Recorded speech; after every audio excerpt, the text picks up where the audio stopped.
One day world cup 2023 mega టోర్నీలో హార్దిక్ పాండ్యా కాలికి గాయమైన విషయం తెలిసిందే. ఇక ఈ గాయానికి సర్జరీ చేయించుకొని దాదాపు ఆటకు కొన్ని నెలల పాటు దూరంగా ఉన్నాడు. అయితే గాయం నుంచి కోలుకున్న పాండ్యా ఇటీవలే డొమెస్టిక్ టోర్నీ అయిన డివై పాటిల్ టోర్నమెంట్లో పాల్గొన్నాడు. ఒక్క మ్యాచ్ మాత్రమే ఆడి తర్వాత కనిపించకుండా పోయాడు. ప్రస్తుతం ఐపీఎల్ 2024 సీజన్ కోసం ప్రాక్టీస్ మొదలుపెట్టాడు పాండ్యా. ప్రాక్టీస్లో భారీ షాట్లతో విరుచుకుపడుతున్న వీడియో ప్రస్తుతం సోషల్ మీడియాలో వైరల్గా మారింది.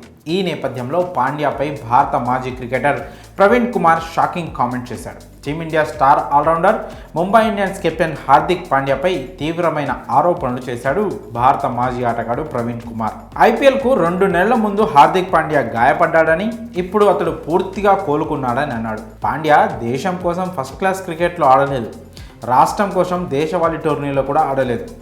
అతడు ఎక్కువగా ఐపీఎల్ ఆడడానికి ఇంట్రెస్ట్ చూపిస్తున్నాడని, దేశం కన్నా పాండ్యాకి డబ్బు ఐపీఎల్ టోర్నీనే ముఖ్యంలా కనిపిస్తోందంటూ విమర్శలు చేశాడు. మనీ సంపాదించడంలో తప్పులేదు, కానీ కేవలం డబ్బు కోసం దేశాన్ని రాష్ట్రాన్ని వదిలేయడం కరెక్ట్ కాదంటూ ప్రవీణ్ కుమార్ సంచలన వ్యాఖ్యలు చేశాడు. ఈ సందర్భంగా టీమిండియా కెప్టెన్ రోహిత్ శర్మ గురించి మాట్లాడాడు. రోహిత్ మరో 3 సంవత్సరాలు కెప్టెన్సీ చేయగలడని, అయితే ఆ విషయం మేనేజ్మెంట్ చేతుల్లో ఉందని ప్రవీణ్ కుమార్ చెప్పుకొచ్చాడు. కాగా గత కొన్ని రోజులుగా ప్రవీణ్ కుమార్ ఇతర ఆటగాళ్లపై సంచలన కామెంట్ చేస్తూ వార్తల్లో నిలుస్తున్న విషయం తెలిసిందే. ప్రస్తుతం ఇతడు చేసిన హాట్ కామెంట్స్ క్రికెట్ వర్గాల్లో చర్చనీయాంశంగా మారాయి. మరి పాండ్యాకు దేశం కంటే ఐపీఎల్ డబ్బే ముఖ్యమన్న భారత మాజీ క్రికెటర్ వ్యాఖ్యలపై మీ అభిప్రాయాలను కామెంట్ రూపంలో తెలియజేయండి.